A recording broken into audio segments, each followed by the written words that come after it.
爪研ぎ使わないで。ケージで爪研ぎしちゃう。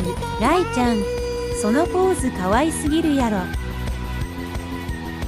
横に爪研ぎありますよ。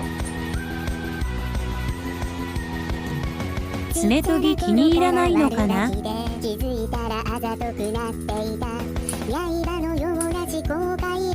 持ち合わせるわけもなく、でも遊び足りない、おやつ足りない、困っちまう、誰のせいにしよう。爪研げてるかは謎 www。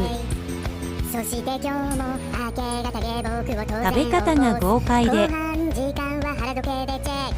スポーツマン精神で夜中に出す。高い確率で顔にご飯がついているライちゃん、最高。